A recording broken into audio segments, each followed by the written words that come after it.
ल आजको दिनमा म अब काफल खानको लागि अब जङ्गलतिर जाँदैछु। ल यो काफलको बोटहरू हेर्नुहोस् त कति राम्रो भएर पाकेको छ।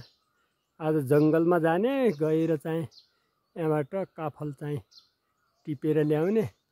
टिपेर ल्याएपछि बजारमा लगेर बिक्री वितरण गर्ने कार्यक्रम छ आजको दिनमा। यो सबै चाहिँ माथि पनि काफलको जङ्गलै जङ्गल छ।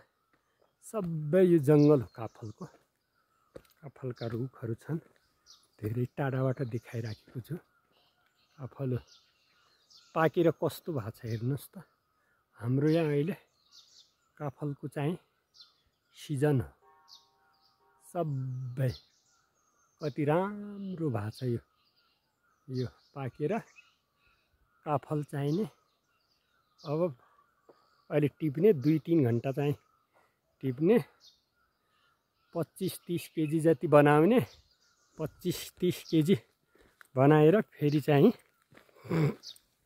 बिक्री गर्नको लागि बजारतिर लग्ने हो। आजको दिन चाहिँ अब पैसा कमाउने काम हुन्छ। हेर्नुहोस् त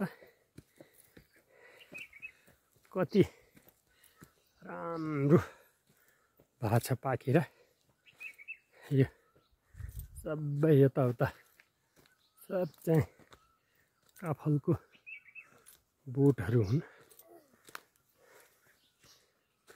काफलको बोट।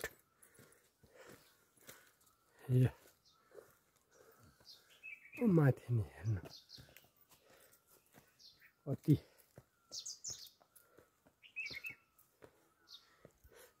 हेर्नुहोस् त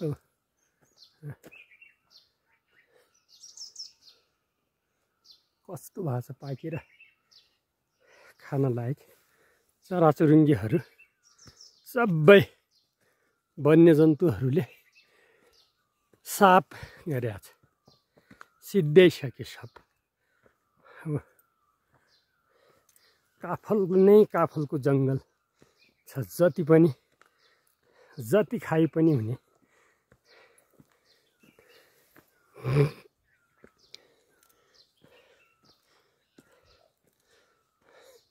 उता हेर्नु यो पारिपट्टिको पनि जङ्गल हो। सबै लगभग काफल पाउने ठाउँ नै भनेको यही हो। हेर्नुहोस् त कति राम्रो जङ्गल छ। अति सुन्दर स्वच्छ हावा अनि स्वच्छ पानी पाइन्छ।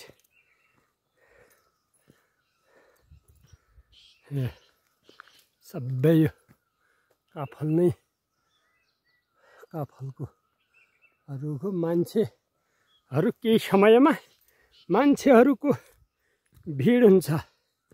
धेरै आफ्नो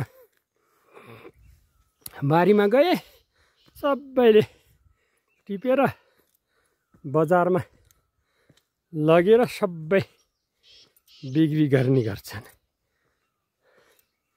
हेर त कति राम्रो।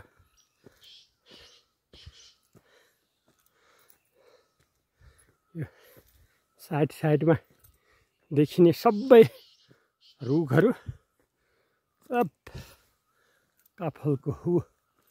उतादेखि